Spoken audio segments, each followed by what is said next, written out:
Good morning, everyone. What you see here on the first slide is an introduction to our observatory.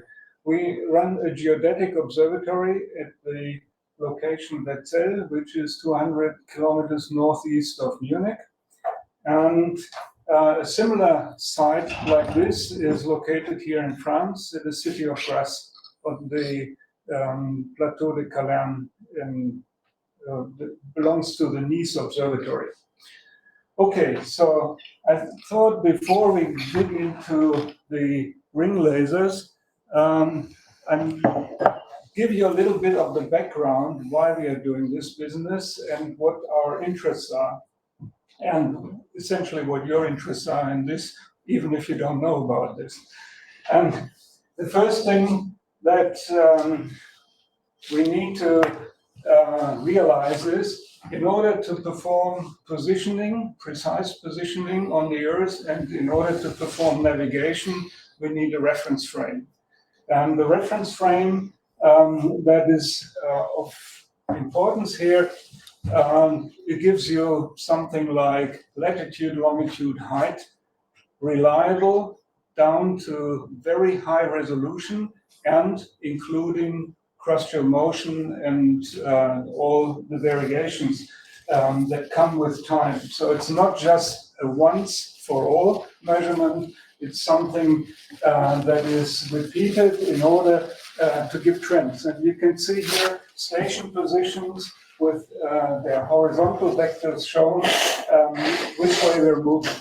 For example, we see here that Europe goes by approximately 2 centimeters into the northeast direction, while the US is going into the west direction.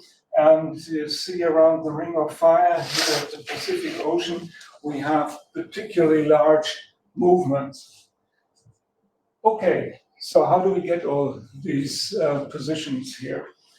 The objects that we are observing in order to do positioning are satellites. And satellites do not see which way the Earth is orientated. They are moving with respect to a celestial reference frame, which is space fixed. Space means the universe around us. And we have to transform from the space-fixed reference frame in which our targets are moving into the Earth-fixed reference frame, which we require to do positioning. Okay, so put it in a summary, our jobs are here establish exact positions, and this includes the structure and the positions of the extragalactic radio sources, the quasars, which give us the space. Then we have the determination of precise global, regional, and local 3D coordinates. That's the navigation. And in the high resolution end of that, it's monitoring of global change, what we're after. And in order to link these two, we have to establish the orientation of the body of the Earth in space and the rotational velocity. So if Earth would be, the Earth rotation axis would be changing like so here, the satellites wouldn't see it. They are referenced to the center of mass. They are not referenced to the surface of the Earth. So we have to transform that. And finally, the last job that we can give here is to map the gravity field of the Earth, because that is a measure of mass transport. That means changing density, or, for example, the variation of the water cycle. That means water runoff, rain deposit, etc. They are changing the gravity field. And as we go along here, what do we find? Lots of ground motion, which is more regional or local, and that means seismological signals, earthquakes and ground motion. Okay, let's go back to the problem of the orientation of the Earth. We see that the rotational axis of the Earth here has precession motions and nutation motions. That comes from the fact that the Earth is not homogeneous and it's not a perfect sphere. We have gravitational attraction of Sun and Moon, and this gives rise to these precession and nutation motions, and we have mass redistribution on the Earth, and that gives rise to the diurnal variation of the Earth rotation axis, and that is because the figure axis and the axis of inertia are not coinciding, and therefore causes polar motion on once per revolution per day. Okay, the Earth itself also is giving us a noise background, and in this diagram, which goes from half a day to several years, we can identify a number of processes with rough amplitudes which are characteristic, but we cannot predict them. We have to measure them. For example, the length of day variation caused by mass transport on the Earth has an amount of 0.01% per million of the Earth, 0.01% per million of the Earth, and it has a fortnightly period. We have others here, like this here, for example. It's a diurnal polar motion effect at 0.2 parts per million, and smaller effects here, which are Earth tides. The advantage of these are they're at higher frequencies, so we can more easily measure them. But we also have to consider that we have here background noise from the inner Earth, which gives essentially a resolution limit. So some of these signals are critical for the establishment of the reference frames. Therefore, we have to measure them. And a very convenient way of measuring that is the use of radio interferometry. That means large radio telescopes observe quasars. Quasar positions do not change in our lifetime. Therefore, they give a very stable frame of reference for space. And the typical way this is done is we have baselines here between 400 kilometers and 12,000 kilometers, and we resolve in terms of positioning here, we resolve something like 10 to 100 micro arc seconds in orientation, and the rotational velocity of the Earth, that's what we call variation in length of day. We have a resolution of 50 to 100 microseconds in one day. That's outstanding. And the advantage is we use radio waves, wavelengths 10 centimeters thereabouts, and baselines of 12,000 kilometers, which is very convenient in a way. The inconvenience, however, comes when the data processing happens. The observations in VLBI is something like a terabyte per day per station. If you have 8 stations and you want to correlate the interferograms, essentially it requires several days before you have an answer, and it includes very inconvenient ways of data transport. Okay, so let's take a look at this again.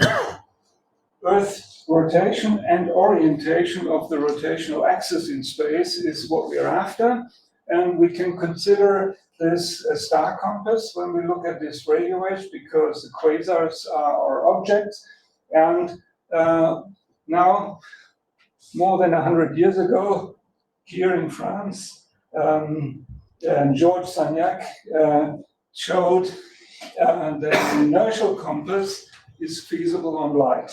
Yeah, and the inertial compass eventually, when the resolution is high enough, will not measure the identical signal as compared to the star compass, because here the lensituring frame dragging is not visible, but in the inertial measurement system, eventually it is visible. So that's why I marked it here, that yes, you can use the two different concepts as comparison purposes to see where you have systematic errors. And yes, after that comparison comes out and you gain more in resolution, you will find that there are differences which are predicted by theory. Okay, and as early as 1981, Ben Chow was printing this in the EOS journal from the AGU, American Geophysical Union, As the World Turns, Part 2. And with the statement here, come to think of it, no one ever said the Earth's rotation could not be measured with an apparatus in the comfort of a windowless basement. Yeah? So that means inertial rotation sensing is entirely independent from what is the outside world is doing. And that takes us to our observatory here. We do have the radio telescopes, that's the VLBI systems here. We do have the time and frequency systems that's required for VLBI. We have two SLR systems here, another radio telescope here, and we have the ring laser gyro in this hill on the back of the observatory and office building in the front here. And this we call a fundamental station, because all the techniques of space geodesy are tied in one point. And if you have several fundamental stations, you can tie the different measurement techniques. That is laser ranging, that is very long baseline interferometry here, which is GNSS, that means the navigation satellite systems. Well, if you have more gyros, then also the ring lasers. And when we look at the Earth globally, we have currently 6 fundamental stations that can be used to combine the techniques. Okay, here we're back to Georges Sagnac, and I made a little list of what the competition is. So we have passive systems like fiber optic gyros. The resolution here typically is for resolving rotation is of the order of 10 to the minus 8 radians per second per square root hertz. We have passive cavities, which are approximately an order of magnitude better here. And we have the active gyro, the ring laser, which I will talk about today, which I would consider operational. And then atom interferometry. These papers are fairly old, so but as far as I know, this has not been dramatically improved over time. And for comparison, we still have Gravity Probe B, which is a mechanical gyro. And when you look at the performance, it's very close to the ring laser, indeed, and it's derived from the numbers that are published, and it's working in the zero-G or micro-G environment, so it's not operational on Earth. And I admire this experiment that they did these gyros, which never worked on Earth. Yeah. So they had to put it in space, and it worked. Yeah. So it's quite outstanding. Okay. I said ring lasers are operational. Let's take a look at those. And from a very basic point of view, a ring laser gyroscope is defined by close light paths on a contour with non-zero area. And here we have a typical example. It's a Canterbury 2 ring laser, C2 as we call it. 2 means second generation. It's a monolithic block, and we have 4 mirrors and a gain section here where we do laser excitation for a helium neon laser, and some experimental section which has not been used over the years. And this gyroscope, in terms of resolution, depends on the scale factor, and the scale factor here is the area, the perimeter, and the wavelength of operation. We use helium and neon for the excitation, and the advantage of helium neon here is it's a spectroscopic type of laser. It has a very narrow line width. As a gyro, it's a Sagnac interferometer. That means you have 2 counter-propagating beams. The 2 counter-propagating beams are then combined.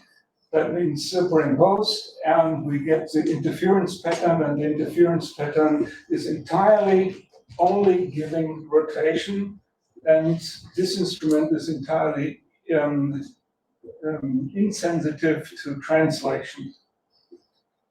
So the rotational signal is then part of the beat node, and the beat node contains the scale factor, the orientation, that's the normal vector on the ring laser area here, the rotation rate, in our case it's the rotation rate of the Earth, plus something that we don't want, it's non-reciprocal frequency components that may arise from asymmetries in the behavior of the 2 laser beams.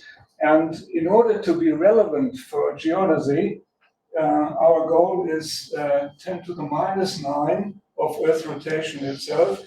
We are aiming for a resolution of less than a tenth of a picoradian per second here for omega, and the non-reciprocal part of the let's call it perturbations on the ring laser should be contributing less than 0.3 microhertz in the beat node of the 2 laser beams.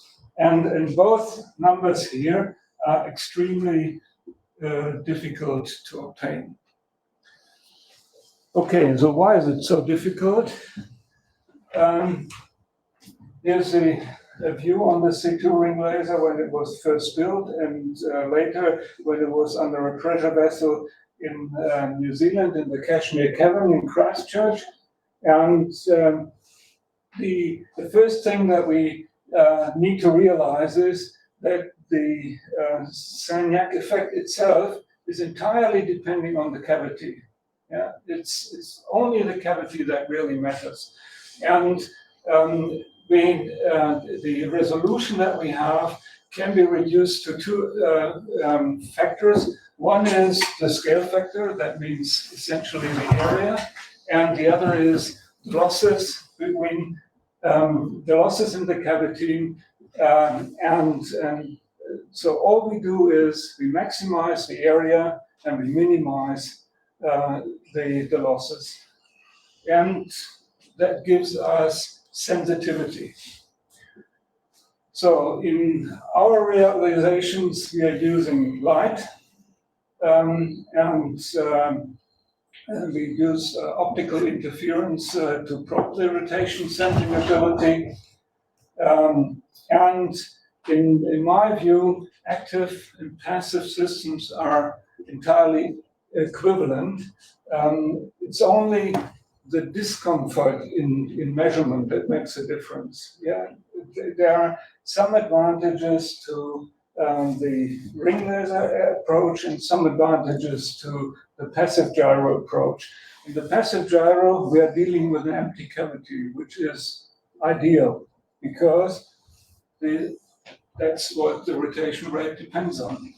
When we have a ring laser gyro, we have the gain medium inside the cavity. And here, in in order to make the losses minimal, we only have the mirror, and we have the reduction in diameter here for the gain section. And we have the gain medium spread around the entire cavity. So we have boreholes around here, and in these boreholes we have the laser gas, that is neon for the transition and helium for the excitation. And and we have no Brewster windows or confinements of anything in here because we are minimizing the losses. In the active case, we can indulge on the narrow line width. The line width of our laser is of the order of 10 microhertz. So we get very good and high contrast interference patterns. And in the passive cavity, you have the advantage of no pollution in the cavity, but you have the disadvantage of maintaining the resonance center, which is 200 hertz versus the 10 microhertz that we have here. So it's a matter of how well you can deal with the obstacles of either technique, which way eventually proves the best or the nicest way of running a system. Okay, so that is all dealing with sensitivity. It's not dealing with the other two important things, which is stability over time. So the cavity must be very rigid, and the absence of systematic errors. That means accuracy. Okay, our prototype large gyro has about the size of a living room. It's 16 square meters, 4 meters on each side here. And again, it's a monolithic structure. We have the zero-dur disc around here. It's 4.2 meters wide. And we have bars here on in the orientation of an X, which gives us the 16 square meters because no larger disc than 4 meters can be purchased from the company because they are not cast. You may now remember that the VLT telescope in South America has 8 meters from zero-dur, but it's a spherical or a curvature in it. It's a spin cast structure. Here we have a flat disk. Okay, so the mirrors are at the ends of these bars, and it's connected with tubes, and stress is considered such that thermal expansion on the stainless steel here has no effect on the corners at below nanometer levels. For operational conditions, we have 16 square meters area, perimeter is also 60 meters, the total losses, depending on the mirrors that are made by the company 5.9 in the US, turns out to be 46 parts per million from a ring down time measurement. It translates into circulating power of 150 thereabouts milliwatts. The Q factor is 5 times 10 to the 12. These are very good numbers, all of this, and it gives a theoretical resolution of 3 times 10 to the minus 14 radians per second per square root hertz, which is the limit inside the cavity, but we cannot interrogate it. As soon as we interrogate it, we have extra losses, and so the real resolution that we can obtain is somewhat larger. That comes in the next slides. We're using a frequency cone in order to establish the optical frequency in the cavity, and when we do this, we can also make a comparison, run the ring laser gyro as an optical oscillator and look at the stability, which is this curve here, the red one here. And we see within the first 2 seconds, we are roughly at 2 times 10 to the minus 13 in terms of frequency stability of the optical cavity. When we stabilize the laser with a frequency cone which is tied to a maser, we can then roughly follow the maser stability. Okay, when we take this resolution here, we arrive at an estimate for the shallow towns limit on the laser line width of 6 microhertz, and the mechanical stability of the cavity is of the order of a kilohertz. Most of this noise is common mode noise for both laser beams, but not all. So there is a residual contribution which will add to the non-reciprocal behavior of our light. So we're using the light leakage of the laser beam through a mirror here, have a Custis prism here, where the beam combining surface is here in the middle, and including the contrast of the interferogram and including the quantum sensitivity of our ring laser interferogram detector, we come up with the resolution where we are typically operating our ring laser. This is at the order of 28 nanowatts. We have to keep in mind that we have a large cavity, we have non-frequency selecting devices in it. That means we have to still operate it on a single longitudinal laser mode, and the free spectral range of the cavity is of the order of 18 megahertz. So we have to suppress neighboring modes, and we do this by operating at the laser threshold. This is where these 28 nanowatts come from. At the second trick, if you wish, we are also overpressuring our cavity. We run at 10 millibars of gas pressure.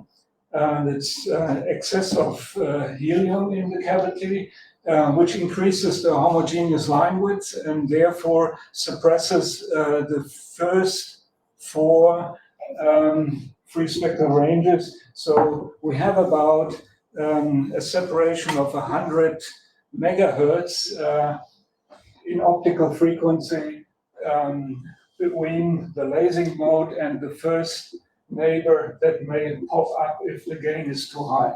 So let's call it like 28 nanowatt operational power, and then the result for the given instrumentation is that we're roughly here at 9 times 10 to the minus 11 radian per second per square meter, so it's in resolution. Okay. Once again, that was sensitivity. Stability is an entirely different business, and that is important. On our ring laser, when we have something like 100 days of operation, continuous operation, we can make an Allen deviation here, and we see after about 3 hours here, we reach our plateau here, which is a little, well, this is 2 or 3 times 10 to the minus 13 radians per second here. And at around 1 day, we have a little perturbation here. It's something from geophysics that we have not completely managed to reduce. And we see here, this is the spectral regime where Earth tides are acting, and that's the orientation variation from the deformation from the solid Earth as the lunar orbit goes. It has twice per day component. Then we have the diurnal polar motion, which goes with the rotation rate of the Earth, which is larger, much larger here. And we clearly resolved this. All these components are taken out. And here comes the regime where we see ocean angular momentum effects and atmospheric angular momentum effects. That means interaction between the fluids of the Earth and the solid Earth, and ocean, atmosphere, and cryosphere are the dominant fluids of the Earth. So we can well expect, with the resolution that we have, that we are reaching into this regime here, provided we have stability here of the order of 10 days or so. Yeah, but it's clearly within reach of the G-ring laser. The set size matters here, and here's a comparison. That's a Michaels and Gale experiment about a century ago, and here is our large ring laser structure in the Kashmir Cavern in Christchurch, which was 834 square meters. It's a rectangular system like that here, and we call it Ultra G, a very large ring, version 2, which is 800 square meters. And when you compare these two here, which was essentially passive but not a laser, and this active here, we find that the difference in resolution is about 8 orders of magnitude. And when we look at stability, then we see on our 800 square meter system, the deformation of the cavern floor due to atmospheric pressure changes caused beam wonder, and it also caused scale factor variations. Beam wonder and scale factor variation is equivalent, and from this we can only admire what these guys were doing 100 years ago with a much larger instrumentation, and the effect that we can take, or the lecture that we can take out of this, is that the advantage here from upscaling is essentially lost by lack of stability. So there is an optimum size to a ring laser structure, or we need some other active stabilization in order to overcome this stability problem. Okay, so we have upscaled then. Now this is the Romy ring laser, which is located in just west of Munich. It's consisting of 4 triangular ring lasers, like seen here. The top one is not on top of the others, so it's slightly smaller. It's inset here. But when you look at it, we have one from here, one from that side, one from that side. We have an apex on the bottom. So it's a tetrahedron, which is inverted and put into the earth. Give you a perspective from down here up to here is 15 meters. It's like a 5-story building. Yeah, it's a large structure, and again, it's smaller. We learned a lesson from upscaling. It's a stainless steel structure, which is depending on concrete foundation. And it also has redundancy. And here is a view from the construction of the roaming ring laser when we put the pipework in and aligned it. That's me here. So if there is any doubt I ever looked through a theodolite, I have. I'm in a geology department, and all the people say you never looked through a theodolite seriously. I did, but the results were not to be trusted. Yeah. Anyway, so this is when it was put in. This was intermediate, the construction site when it was excavated here, and this was close to final when the dirt came back in and the whole thing was closed as a gyroscope laboratory. And when everything was operational, this is a view down from halfway to the apex. So here is where we have 3 beam combiners and can operate the rings. All the rings are independent from each other, and it's a considerable effort to keep it going, I must say.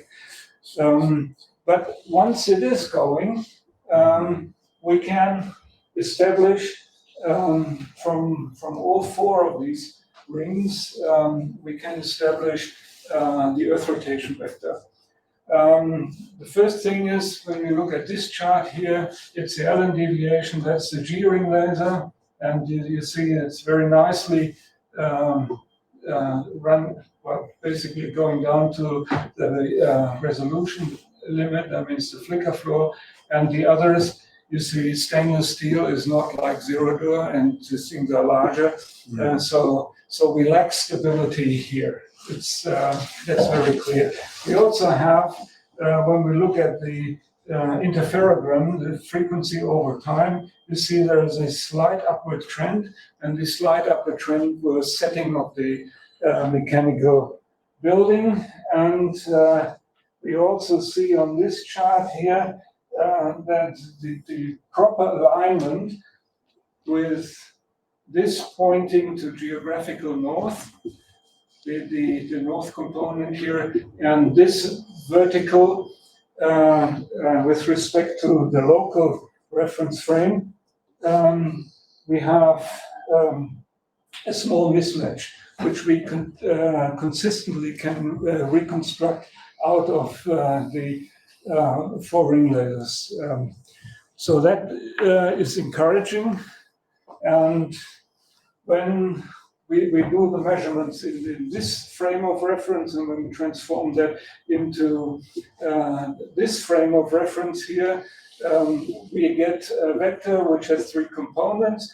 X and Y are the polar motion components, and Z is the rotation weight that's of the Earth. So in fact, it would be an ideal instrument. So we can basically read rotation rate from the Z component of this transformation here, and we can read the polar motion, the instantaneous vector from this. When you look at the resolution here, we're talking here seconds of arc, and a couple of minutes ago I said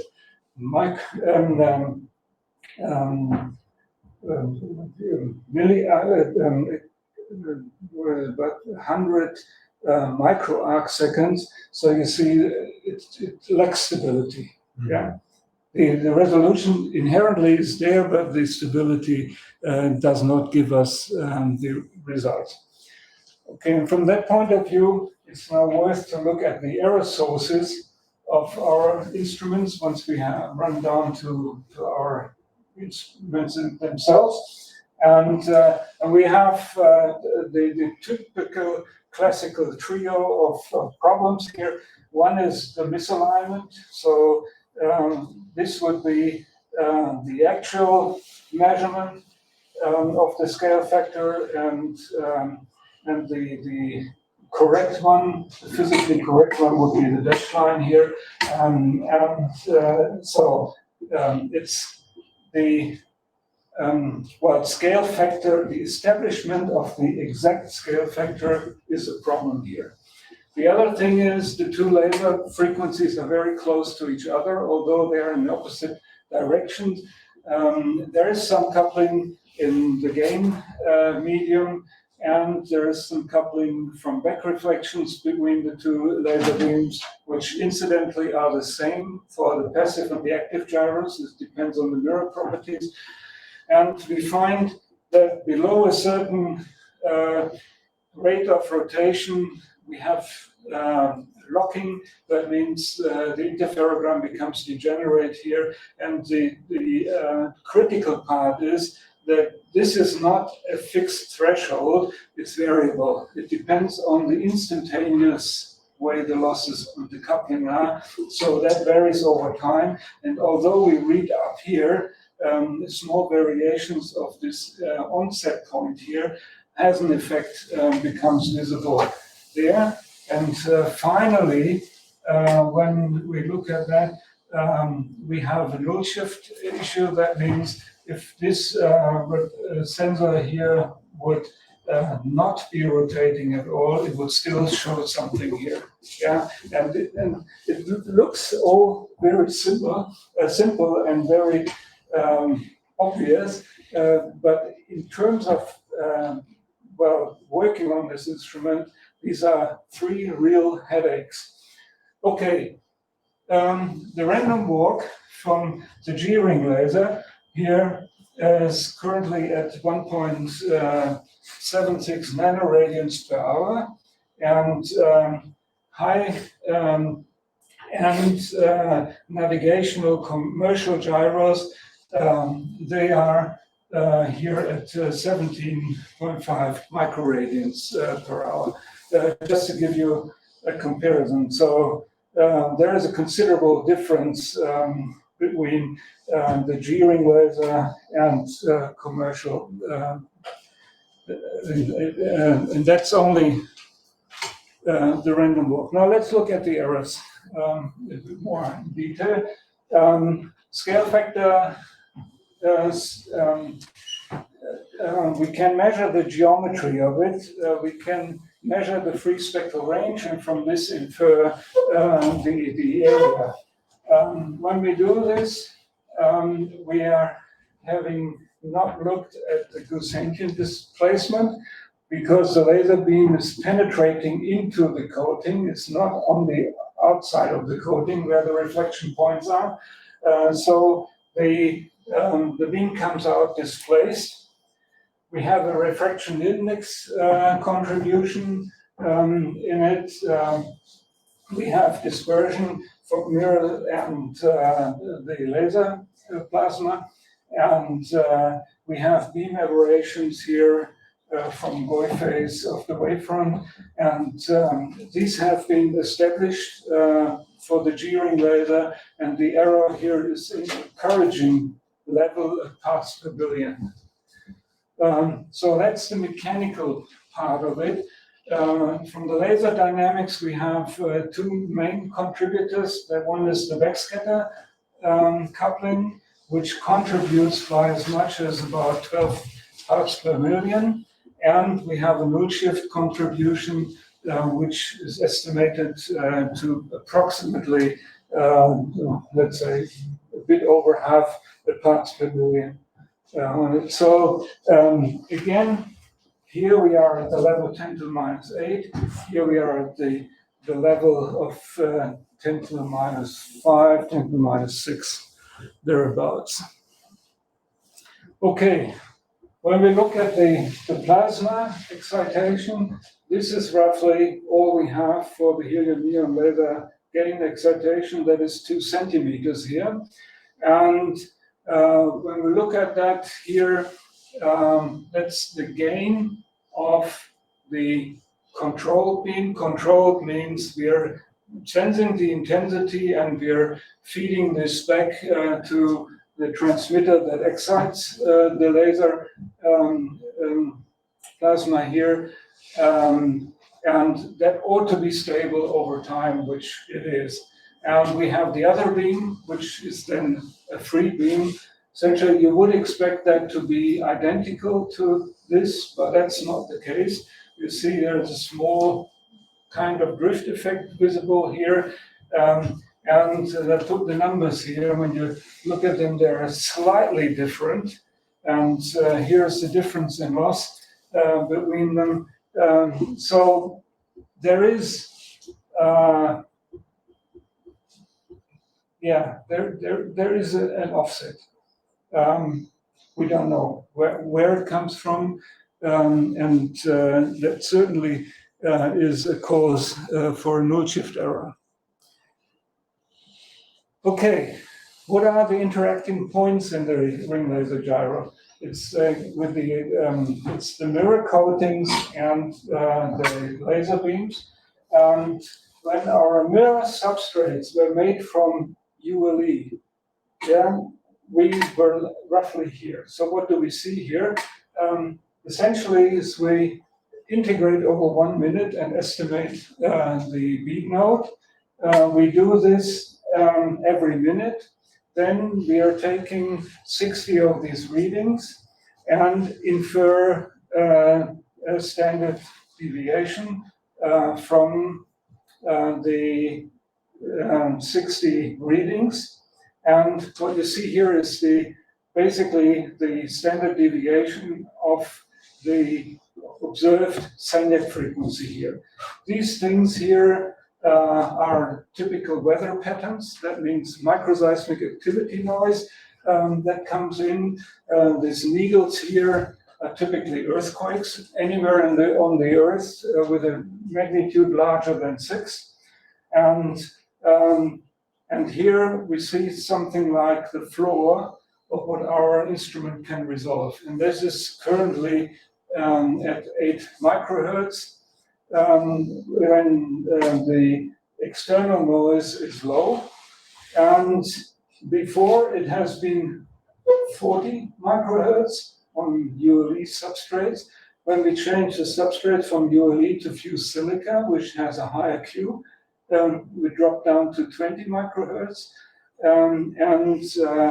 When we went for low noise detectors and so on, we could drop that down to 8 microhertz, which is currently the limit of our instrument. You would ask, is it possible to go lower? And here is a chart which is called the low noise spectrum of the Earth. And you see at 0.2 hertz, we have a maximum. That's secondary microseismic regime. And we have another peak here at half the frequency, which is the primary microseismic peak of our global Earth background. And the ring laser G can easily resolve the secondary peak. This is what gives rise to the variation in the previous slide. And the primary is not typically visible in the low noise model. There's also a high noise model, which is above this line, and then we do see the primary microseismic regime. But also clear that we're currently limited here and in frequencies at 100 seconds or larger. You would expect that we could resolve more, but we can't. And that is basically, well, resolution from shot noise limit, and of course from the cavity properties. And up here is ROMI. For some reason, ROMI is located in a alluvial area where the G-ring laser is on solid rock, granite area. So there is a discrepancy here in the noise background. You could also say that's a Munich area here, and this is the Bavarian forest. So there is still something to learn from that. What you see here is basically a noise analysis of our system. If you follow this line here, that's a noise floor that results from the gain stabilization of our system. In order to have constant intensity, the feedback loop here has this noise behavior here. This one here comes from the frequency estimator. We have an interferogram, we have the frequency, we have to establish the frequency. We are using different types of frequency estimation methods, and the best performing one, which is Hilbert transform type of frequency estimator, gives us this limit here. And the quantum limit for the 28 nanowatts of operation, that's the line C here. And D is our observation, what we typically have. And our ring lasers always, when it comes to periods much larger than a day, they're always flattening out here, roughly in this area. And this dashed line E is what we estimated to be coating noise, cavity noise, from, you recall that we have measured, we have operated the system with a frequency comb as an oscillator. So we were looking at that. And this limit then can be inferred. Okay, what you see here is 1 year of data, and this is the complete spectrum that we can obtain. It covers almost 10 orders of magnitudes here, and here that's the frequency estimator that we use, and here that's closer looking at the Hilbert transform frequency estimation, which gives us readings up to the sampling, half the sampling rate. And this peak here, that's the microseismic peak. This is the cycle loop time of the intensity stabilization. And this graph here is basically plasma-generated modulation. You see them blowing up here, and these frequencies can be tracked to subharmonics of the mains, the 50 hertz of our grid, and essentially it's coming in through the radio transmitter that excites the plasma, and it's some funny mixing mechanisms here with the Sagnac line here. And what you also can see, that's in decibels here, with more than 100 decibels of contrast here, and that is really a very nice feature of the Sagnac frequency. And I like to put this into perspective. There was this nice paper here, quoted out of 2016, which compared lots of different efforts of rotation sending. Our ring laser, for some reason, was put like so. It probably depends on how we publish papers. And I've taken this and put our spectrum here again. First of all, we we cover a much wider range in terms of dynamics here. Yeah, we're roughly what that shows. So at this point in time, I do not know of any other rotation sensing device that exceeds the performance of the G-ring laser.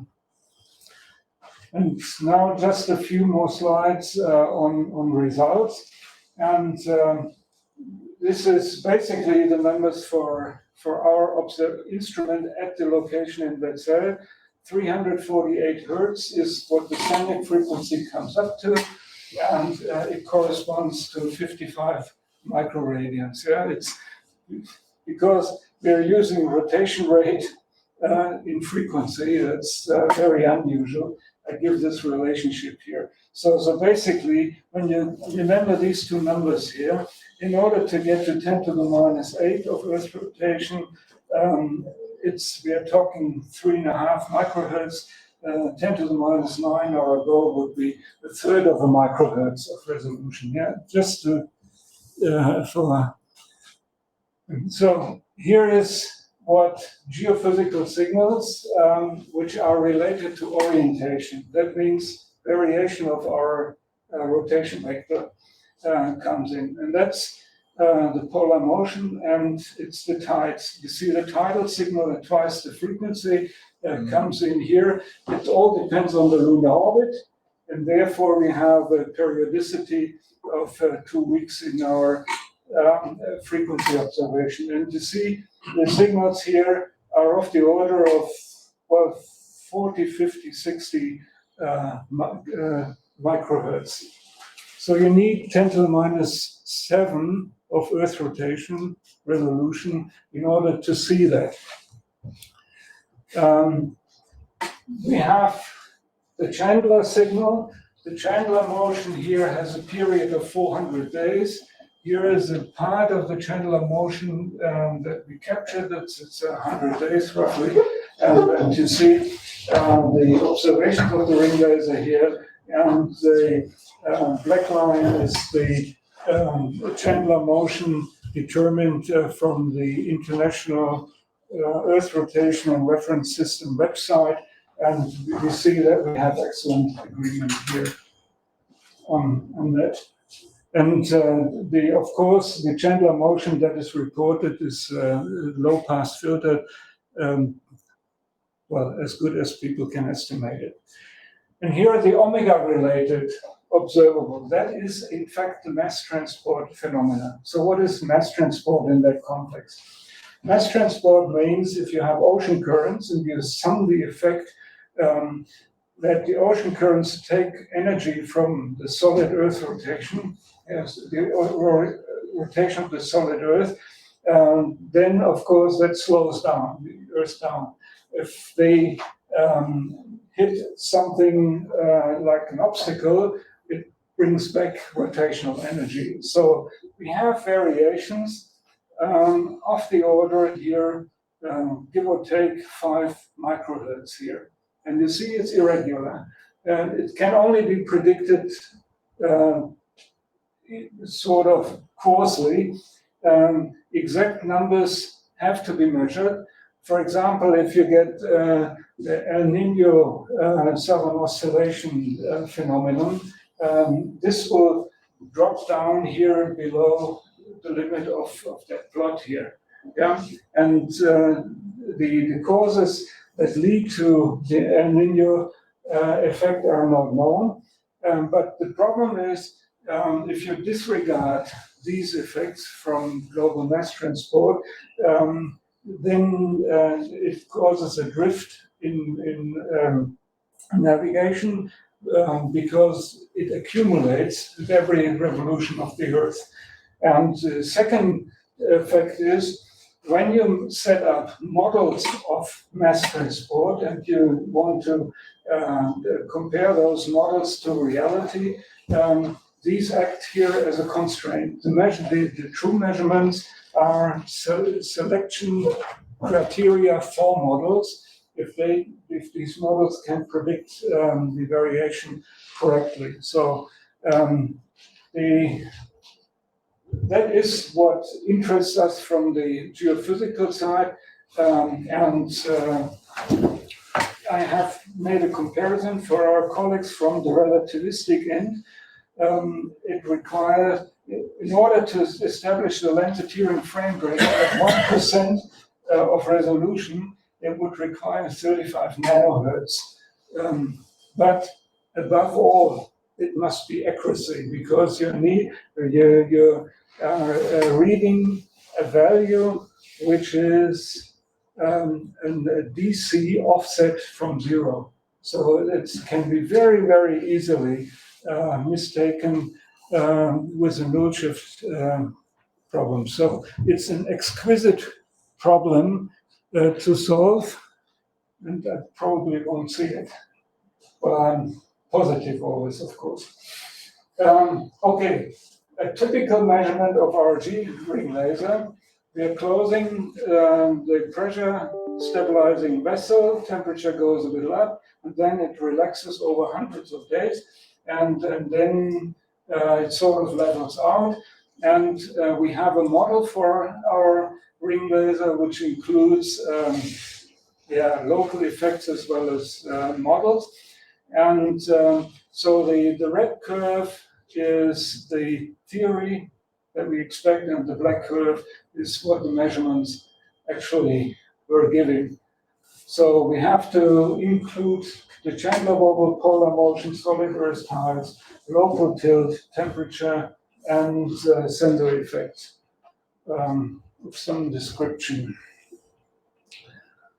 Okay, and here this is shown in a bit more detail. We have numbers here: optical frequency, longitude, latitude, then the length of the sidereal day, tilt meter, and local survey, and which includes the deflection from the vertical. So there are a lot of very small contributors to this. So in fact, some is related to the scale factor, some are related to the laser dynamics, and some are related to the rotation model.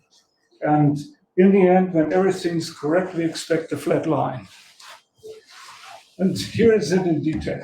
The flat line that we want to see here is the scale factor corrected for the effects which I showed a little earlier. Then latitude, which is this part here, earth tides, which are modifying the latitude, then polar motion, which again is modifying the latitude, the Chandler and the annual wobble, which again is changing the latitude, local tilts, which is deformation on the monument of the ring lasers around it by air pressure, whatever you may think of. We have to measure it. It's again acts as a correction to the latitude, and finally mass attraction on the tilt meter. The tilt meter is a pendulum. Atmospheric pressure is attracting the pendulum. If you have asymmetries in high and low pressure areas, it acts. It causes a deflection which is not real and has to be subtracted. On the other end, this is the measured beat node that we get from the gyroscope.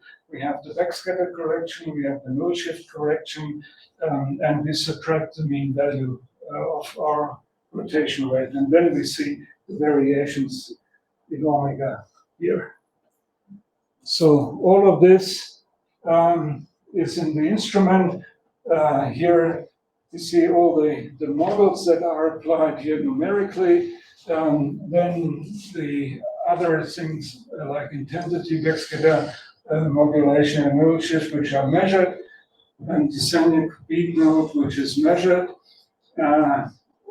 all goes into here. We have the stabilization loop here. We have the tilt meters on top of the instruments, and we read the instantaneous optical frequency from the cavity all the time. And that gives us, again, This here, it's model red, observation in black. You see, that's about 100 days here. 120, now it's about 60 days here.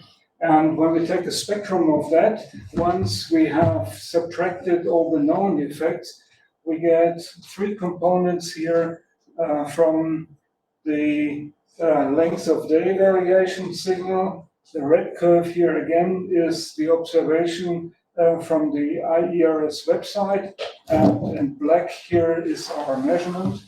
These lie on top of each other, and we see here on the diurnal section that we have not yet included ocean loading effects. Ocean loading in the North Sea of Germany is about 800 kilometers away. So if the tides roll in, it presses the continent down, and we still see a small effect on the ring laser here, which is this part here. And on the tidal effect, sorry, that's this part here, and on the ocean loading must be that. And atmospheric tides, I have to look at that. And atmospheric tides as well. It's loading of atmosphere periodically with 12 hours, 24 hours, and subharmonics of that. It's because at daytime, the atmosphere becomes less dense as it warms up, and at nighttime it becomes denser as it cools down. And that is a period which goes with the solar day and not with the sidereal day. Okay, and here we are. That is LOD measured with 1 hour of resolution. The IRS website has a resolution of 1 measurement value per day. And here we have the same on a different data set with 3 hours of integration. And then we would expect, if you make a larger measurement series, we would see that too. And here we are. You see, it's good agreement, but not perfect agreement. And the reason is we have to distinguish between local effects that are affecting on our ring laser and global effects. And the global effects, of course, is the LOD signal. Local effects may be tilts that we have not captured. And here's an area where this matters. And it also could be that we still see some effects from model discrepancies, which are in the red line. Yeah? Nobody says that this is perfect. It's presumably good, but can have errors as well.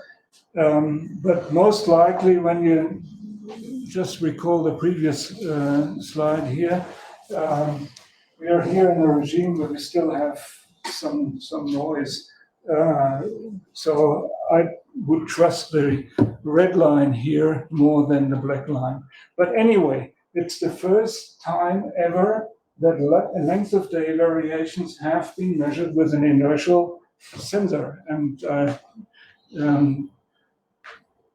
this brings me to the end point, a little advertising here. All the stuff that I've been talking about is condensed in that book here.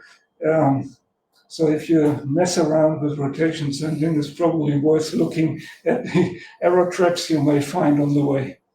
And with this, I'd like to thank you for your attendance here.